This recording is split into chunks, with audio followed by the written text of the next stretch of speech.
그때 분봉왕 헤롯이 예수의 소문을 듣고 그 신하들에게 이르되, 이는 세례 요한이라.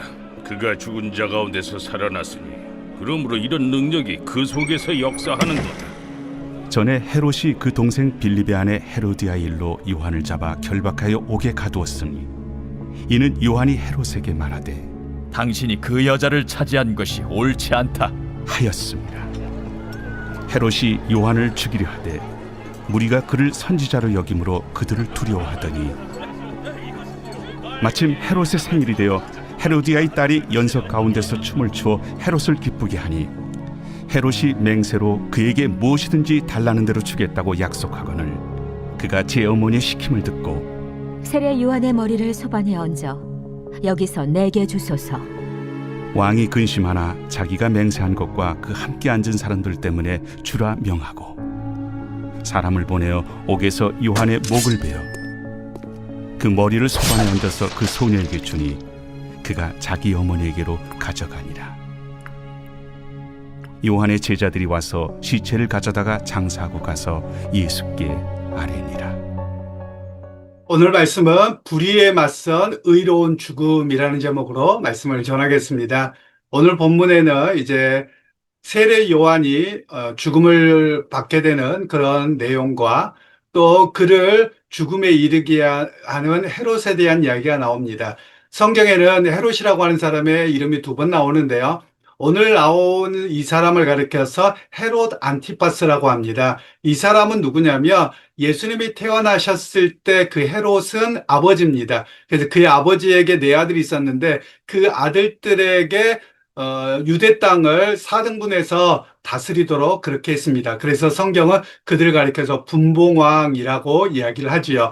우리가 일반적으로 역사에서는 예수님 시대의 그 헤롯은 헤롯 대왕 이렇게 표현을 하고요. 나머지들은 분봉왕 이렇게 이야기를 하고 있기는 합니다. 그런데 오늘 성경에 보면 세례 요한이 이 헤롯 안티파스의 죄를 지적합니다. 그 죄가 무엇이냐면 일반인들은 결코 하지 않는 악한 죄였습니다. 그의 동생 헤롯 빌립의 아내를 무력으로 빼앗아 버립니다. 그리고 그것에 대해서 사람들이 수군거리고 있고 뭐하고 그러면 다 그들을 죽이고 입 다물게 하는 그런 악한 사람의 모습이었거든요. 그런데 세례 요한은 그의 악한 모습을 분명하게 지적을 했던 겁니다. 그랬더니 그 소리가 듣고 사람들에게 여론이 형성되는 게 싫어서 그 사람을 가두어 버린 그런 내용입니다. 그런 상황에서 오늘 성경은 먼저 우리에게 한 가지 이야기를 하고 있습니다. 즉 다윗과 비교해 보게 하는데요. 다윗도 정말 악한 일을 했습니다. 그가 나이가 좀 있은 상황에서 나라가 든든하게 세워지니까 전쟁에 나가는 걸 나가지 않습니다. 그리고 밤에 성을 거닐다가 누가 여인이 목욕하는 걸 보고 그를 데려다가 동침을 하지요. 그런데 알고 봤더니 자기가 아끼던 또 자기에게 충성하던 우리아라고 하는 장군의 아내였습니다. 그런데 그 아내가 임신했다는 소식을 알리게 되니까 그가 자기의 그 장수인 요압이라고 하는 사람에게 교사를 내서 이 우리아를 전쟁에서 자연스럽게 죽는 것처럼 그렇게 전사한 것처럼 일을 꾸밉니다. 그에 대해서 당시에 선지자였던 나단 선지자가 이것이 얼마나 죄악된 일인가를 꾸짖습니다. 그것도 직접적으로라기보다도 우화적으로 해서 꾸짖다가 바로 그 사람이 당신입니다 라고 이야기했을 때 다윗은 그 자리에서 회개합니다. 물론 그의 그 잘못이 회개했다고 괜찮냐? 그건 아닙니다. 그도 분명한 중한 범죄를 저질렀지요. 그런데 오늘 성경에서 말씀하고 있는 기준은 무엇이냐면 누구든지 실수하고 또는 자기의 욕망을 따라서 행해졌던 모습이 있을 수 있다는 겁니다. 그런데 그에 대해서 헤롯 안티파스는 입을 가리려고 하고 자기가 아무렇지도 않은 것인 양 하려고 했던 그런 사람으로 악한 사람의 전형을 보여주는 겁니다. 그러나 이 다윗이라고 하는 사람도 악한 일을 했죠. 그냥 모르고 한 게 아니고요. 자기의 욕망을 따라서 했습니다. 그런데 그가 죄라는 것이 지적되었을 때 철저하게 회개했던 그런 사람의 모습인 것을 이야기합니다. 그런 측면에서 우리 그리스도인들이 해야 될 일이 무엇입니까? 그것은 우리도 실수하고 넘어질 수도 있습니다. 때로는 잘 알지 못해서 어떤 그 약한 모습들이 나올 수 있습니다. 그런데 그것을 정당화하려고 해서는 아니 됩니다. 죄악이 지적되거나 깨달아지거나 했을 때 철저하게 회개하는 사람의 모습이 되어야 함을 성경은 이야기하고 있습니다. 그리고 이제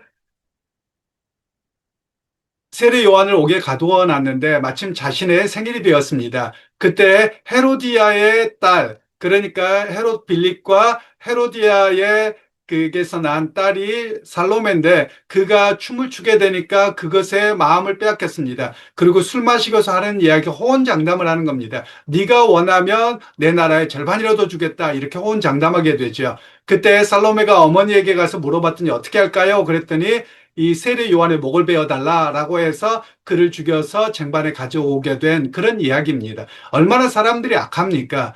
그러니까 이 헤로디아도 악한 여자라는 것을 보여주고 있는 것인데요. 오늘 성경에서 말씀하고 있는 내용이 무엇이냐면 죄악을 즐기는 사람에 대한 이야기를 하는 겁니다. 죄악을 즐기는 사람, 악한 사람의 전형의 모습은 어떠냐면 자신의 죄를 감추려고만 하는 것이 아니라 헛된 맹세를 쉽게 하는 겁니다. 심지어 사람의 목숨을 가지고서도 또는 생존의 문제 여러 가지에 대해서 너무 가볍게 말하는 그런 모습들이죠. 결국 그것 때문에 사람을 죽이게 되는데 아무런 죄의식을 느끼지 못하는 그런 모습이라는 겁니다. 여러분, 그래서 오늘 우리 주변에도 해야 될 일들이 있습니다. 그건 사람의 목숨과 삶을 귀하게 여겨야 됩니다. 우리가 너무 장난처럼 해서는 안 된다라는 것을 먼저 우리에게 말씀하고 계시는 내용입니다.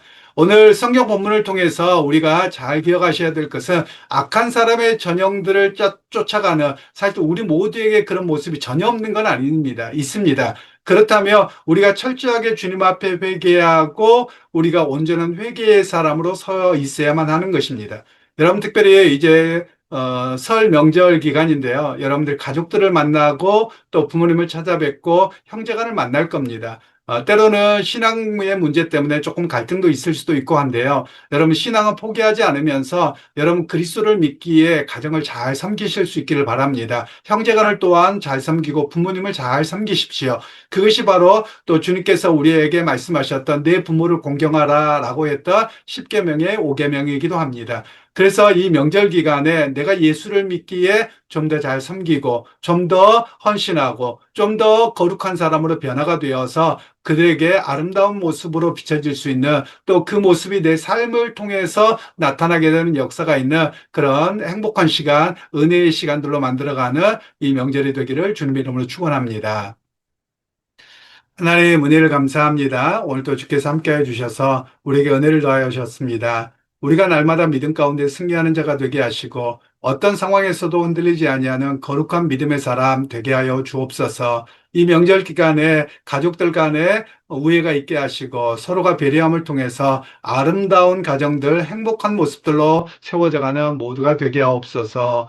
예수님의 이름으로 기도하옵나이다. 아멘.